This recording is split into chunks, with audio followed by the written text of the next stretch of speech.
everyone, and welcome to a brand new Searching for Players podcast, the podcast that knows it is dangerous to go alone on an adventure, so you should always take some friends, or even better, players, because they'll know what to do when the zombies show up. And hey, we've got 3 players right here. As always, I am David, player 1.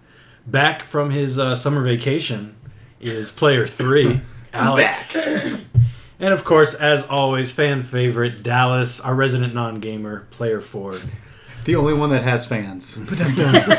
Her own fans. Player 2 is absent this week. She had some things to take care of. She's doing player 2 stuff. What you're saying is she has a life and we don't. So that's probably true. What it is. Metallica.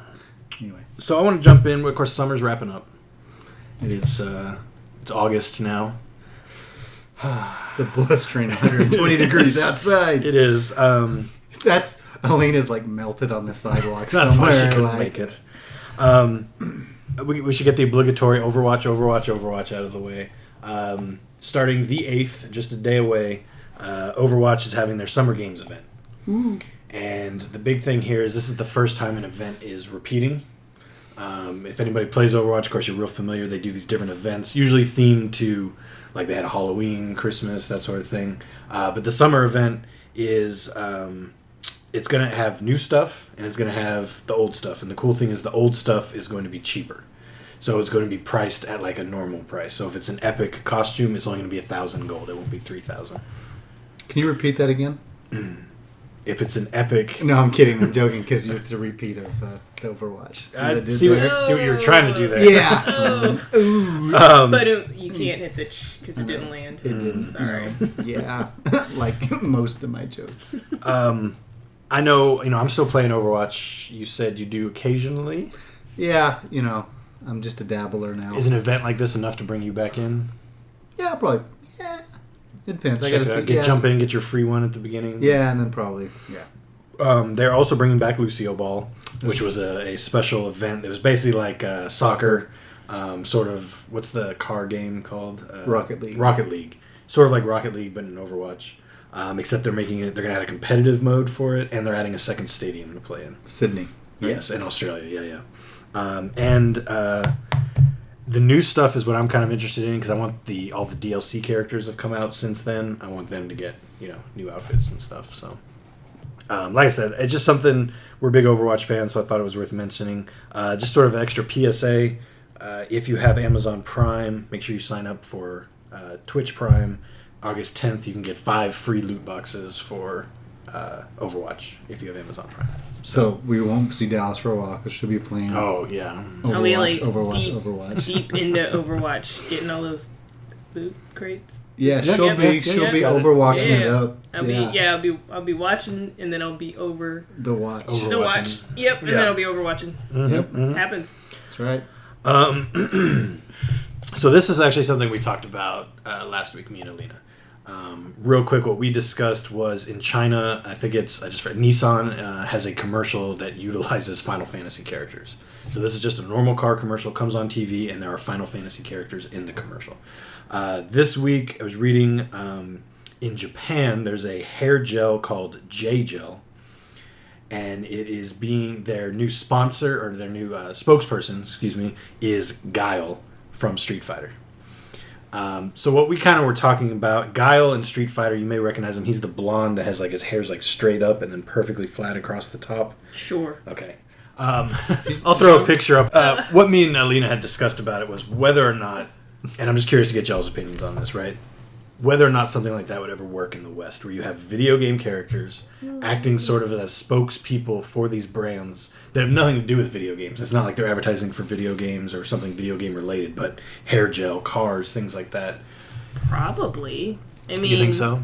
Like, because especially if you're our resident non-gamer, you don't know who Guile is. You probably wouldn't recognize those Final Fantasy characters. No. So if you saw it, would you just think it's some cartoon character they created for the show, or do you think you would recognize, okay, that must be from something? I mean, since it's a spokesperson, I'd probably assume it was from something. Okay. But at the same time, even if I didn't, I may think it was created for this, but I'm sure my wonderful friends would tell me, no, that was from that video game that I played for 80 hours. Sure. Yeah, David. But what do you think, Alex? Do you think we would ever see that here? Do you think companies would actually spend the money to sort of license these characters as spokespeople? I think it would just depend. I don't know if there's enough. I feel like gaming's probably so much more mainstream in like Japan that like if they had like a Mario advertising something, I think there'd be a big enough base to be like, oh, it's Mario. But like, I don't know if there's enough characters. Like I was thinking, you could see like a Lara Croft, right? I feel like she's well known because of the movies and because of the video games. So only if it was tied in with a movie. You think it wouldn't be like some cross promotion kind of deal? I feel like that's already happened though, specifically with Lara Croft. It probably has, but it's probably. I feel like so. I think if with you the Jeep feel commercial, it honestly, we need to look this up. No, I mean, and that's not. Let's say no movie was involved, because I'm assuming it was probably around the time of a movie, right? That you could have that character, whether it was Angelina Jolie or the digital version. I can't see on mainstream TV here in the West a car commercial with Kratos sitting behind the car. Or something, I was thinking like Mario like selling like axe razors. Well, like it's me. I could see an almost jokey type thing like Old Spice, where it's like Kratos selling Old Spice or something. That would be like the sort of scenario in which I could see this happening. Has to be the right character and the right product. Right. That's true. Well, and that's why Guile's so great, because Guile, in the games, he's always like combing his hair and doing stuff with his hair, so it's like, that makes sense, but Guile probably isn't well known enough outside of Street Fighter in the West to, I don't see sell hair gel here, I feel like hair gel's not as big a thing here. It's probably for true. like majority of Americans. Right. Or Westerners, That's probably true, too. It's more product. But, like, even just, like, say, cars.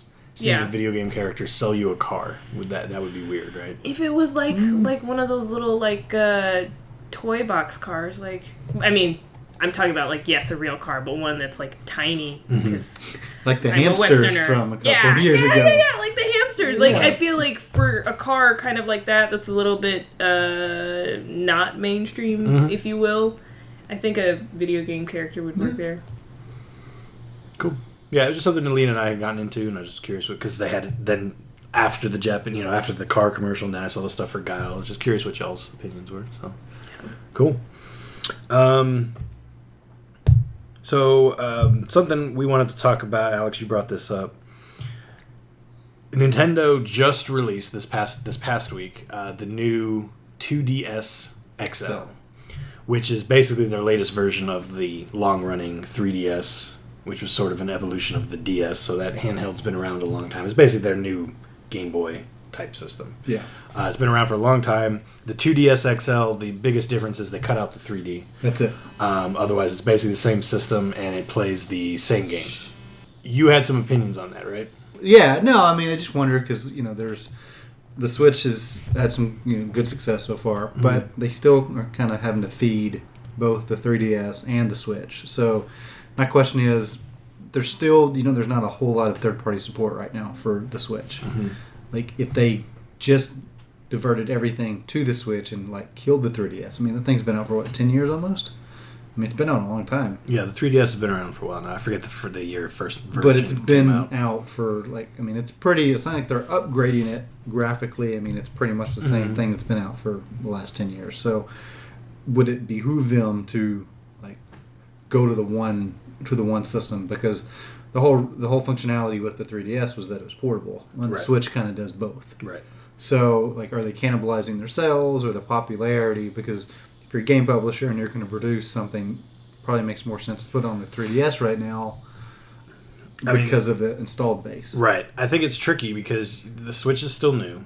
It's it's doing well so far, but you have a system already that's, like you said, thousands if not millions of people have, and it still sells well. It's still sort of it's become almost like your workhorse, making you money, profitable. It just seems like you can't really drop that.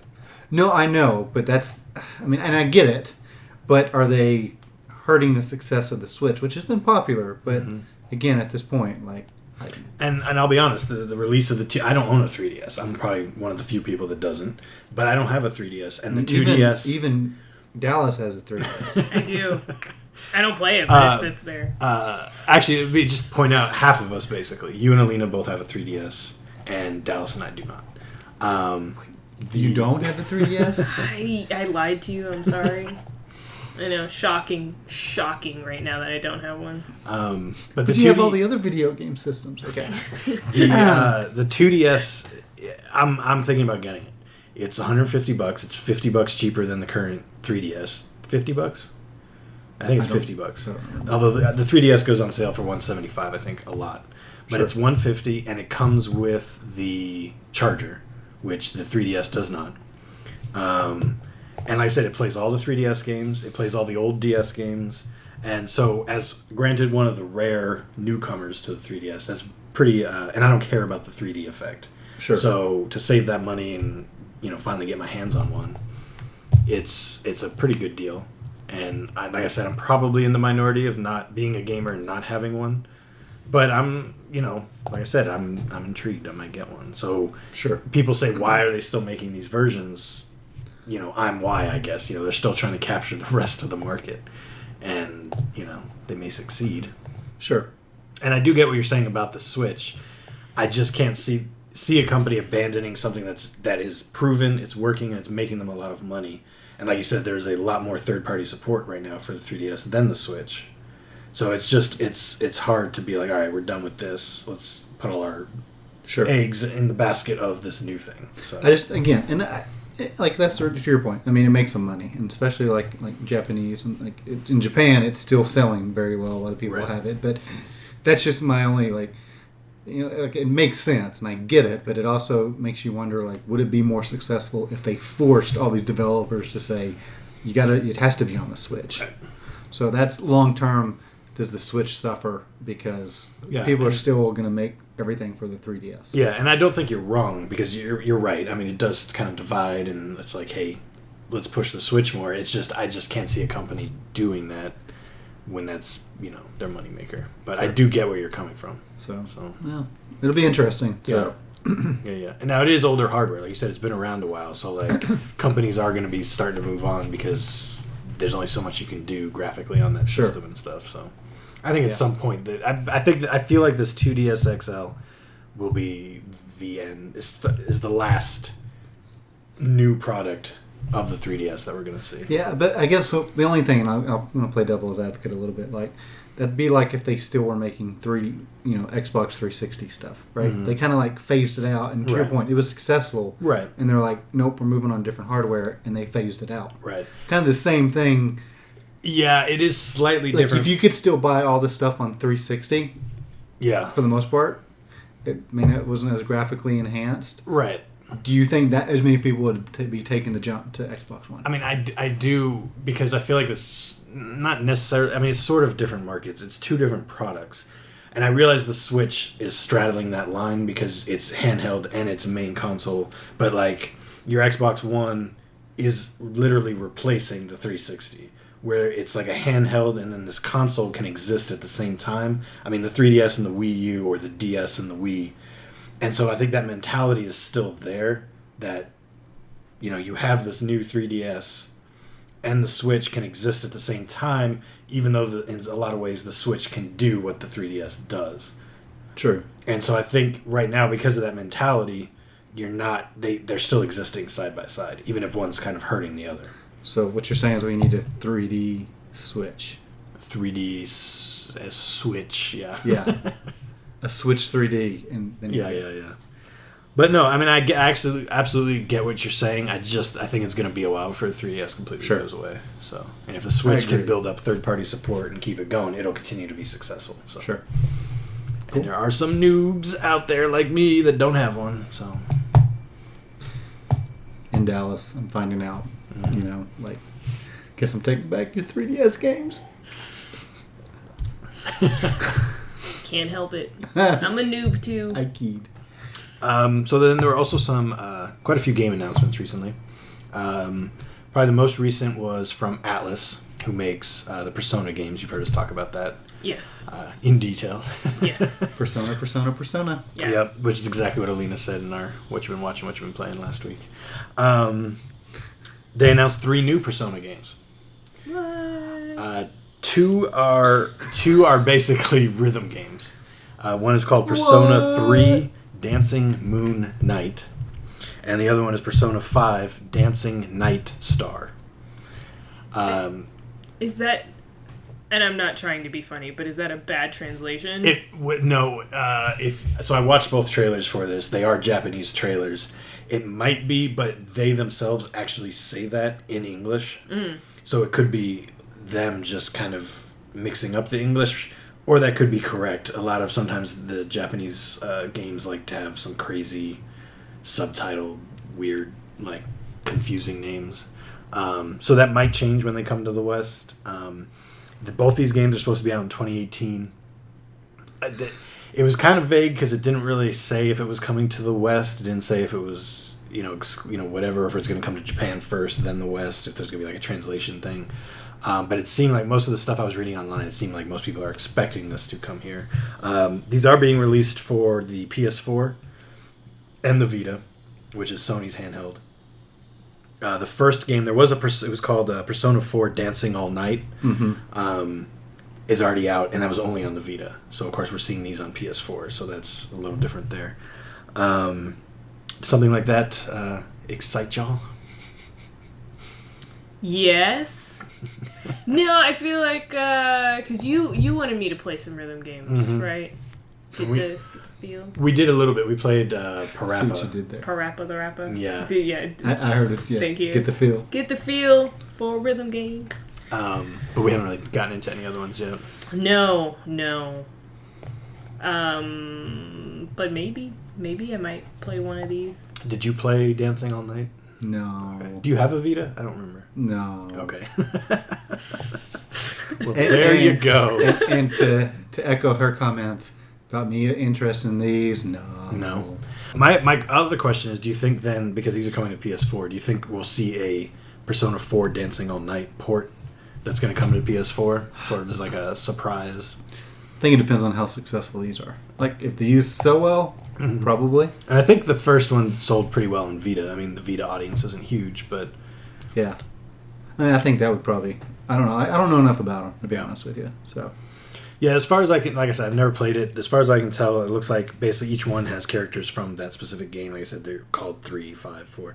And it looks like they take remixes of the music, again, from those specific games and then have the characters dance to them or whatever. So... I don't know. Could be interesting. Like I said, it's 2018. Both of those had trailers. They did announce a third game for the 3DS. It's another 3DS game. Persona Q2, which Persona Q was a crossover game between Persona and Etrian Odyssey.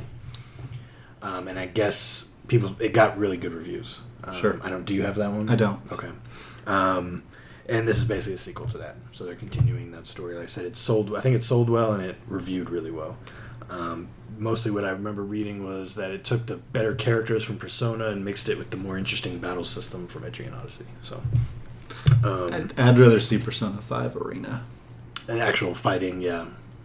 Well, and me and Alina talked about this a little bit last week. They had announced a new fighting game, that Blaze Blue Cross something or other tag battle or something. Yeah. And there's Persona characters in that. Hopefully, maybe they'll actually throw a Persona 5 character in or something. That'd be nice. Make some sprite work for it. So. Yeah. But anyway, so this was 3 new games from Atlas. That's always a good thing. We'll see. They're a little more niche, I guess, than some of their other games, but. Top seller. It's gonna be that's gonna be it. 2018. Right. It'll be like Persona 5 rhythm game, and God of War, Spider-Man. Hey, you never know. Yeah. Some other interesting announcements. This happened a couple weeks ago. TellTale, who's known for their adventure games. I think I've shown you a couple, like the Borderlands game. Yes. Where it starts off and then you get the cool musical intro and all that. Just smile and nod. No, I remember that one. Have you played any of them? Did you play The Walking Dead? I played a little bit of when I first. I'm not huge on them, but they are neat. Yeah. I really enjoy those story-driven, single player games. They announced a new season for their Batman series called The Enemy Within. That actually comes out this week, August 8th. Okay. The first episode. They announced Walking Dead, the final season, so they're going to wrap that up. This is the 4th season, and it's actually called The Final Season is the subtitle. That comes out sometime later this year. Okay. Next year, 2018. And then they also announced, and this was the big one, Wolf Among Us Season 2. And that's supposed to be towards the end of next year. Wolf Among Us was based on the Fables comic book series, and you play basically as the big bad wolf, and you are the sheriff of the Fables town where all these fantasy creatures live. Sort of think Once Upon a Time, but a little darker and grungier. And because the characters who don't look human, they either have to be able to afford spells to make them look human, or they have to go live on the farm, which is somewhere up in north, upper state New York, which people don't want to do that. They want to be able to live in the city. Anyways, it's kind of a cool, dark twist fantasy story. I really enjoyed that one. I played and beat that one. And a lot of people are excited that we're finally getting a season 2, because it's been 5 years, I think, since the first season had come out. Unfortunately, I know you guys apparently aren't the audience for this because you haven't played any, but I'm excited for all of these. I need to catch up on The Walking Dead. I only played through the entire first season, I guess. And Batman looks good. Joker's the bad guy, but there's Riddler, I think, is in the first episode, and he's supposed to be a little darker and not quite so corny as he is in some of the other games and stuff. So,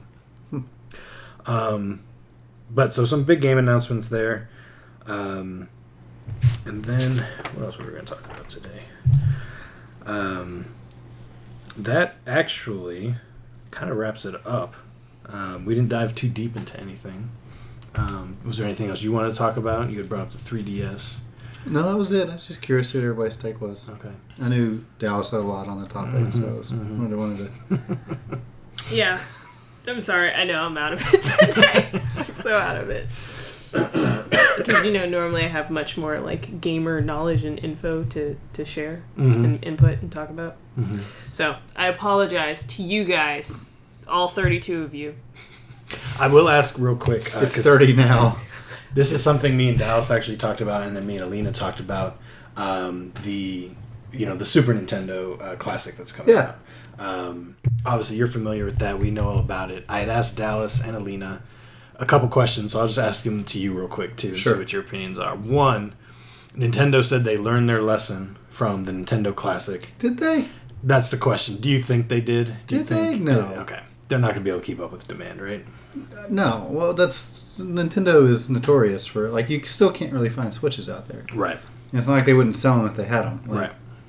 They'll make small. Well, they've said they're going to produce them until the end of the year when they come out. Yeah, I don't know if they've officially said. That was sort of my second question. Was do you think they're going to make them longer than they did the Classic? NES?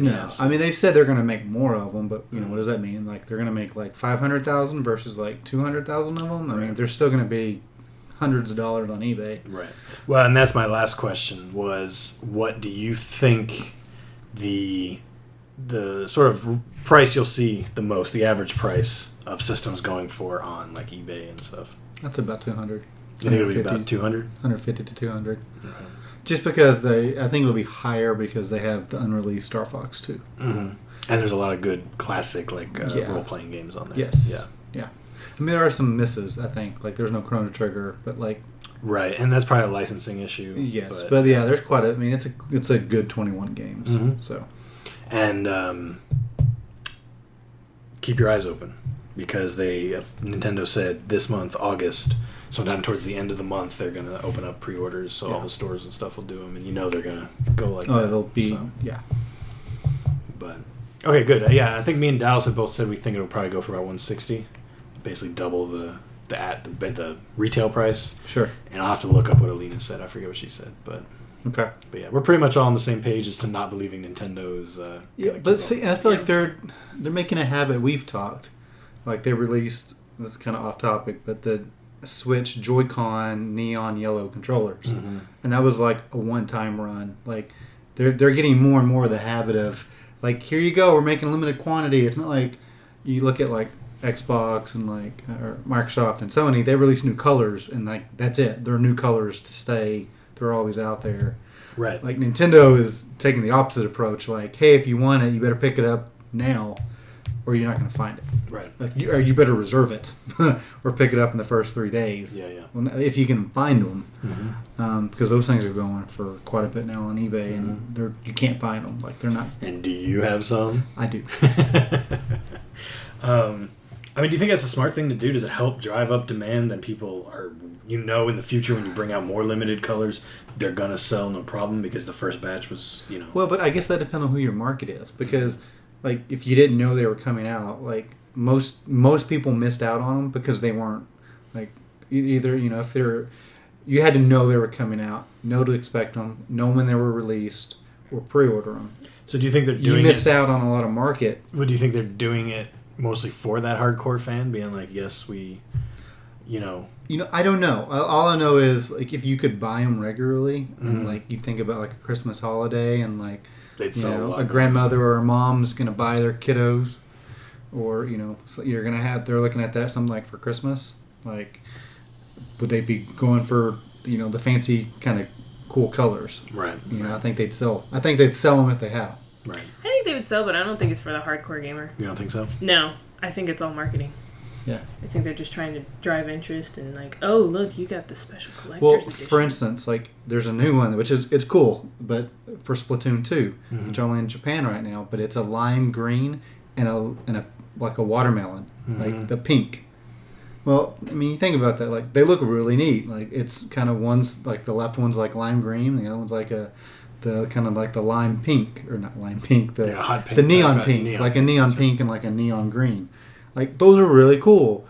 Like we may get them, we may not, but the thing is, like if we do, you better pre-order it or you're not going to find them. Right. And it's for a system that's so predicated on like all these accessories and playing with your friends, like I could see people wanting like I want the pink one, or I want the green one, or I want right. And I think Dallas is right too, because the idea that this is limited, I should get it. It starts to build that sort of idea around everything related to the Switch, right? So then it's like I gotta get it regardless, Yeah. Sure.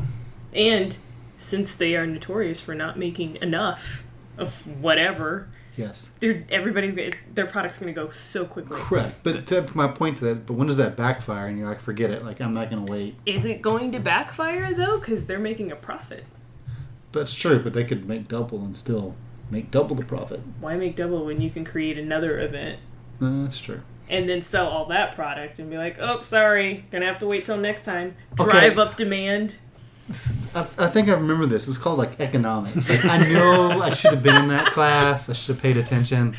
Supply and demand thing. I've heard of it. Yeah, something like that. Yeah. Huh. And they may be, after the failure and money lost from Wii U, they may be playing it a little closer to the vest, so Sure. that if there is an item that comes out that nobody wants, they don't take a huge hit because they made a lot less of them or something. So. True. Yeah. So. We shall see. Well, Yeah. I thought it was like Wii, which you're talking about the Wii U. Ah. Yeah. That's exactly what I did. Yeah. As I said, I realized I was on that. Right. Sorry. Well, on that clever wordplay that Dallas totally intended to do, Yep. our podcast is coming to an end. So we talked about some game announcements. We talked about little I call it Overwatch news, and a little video game selling products for us. So Yeah. and we learned a little something about economics. We did. Or I did. So tune in next week, and maybe we'll learn about finances or how to do your taxes.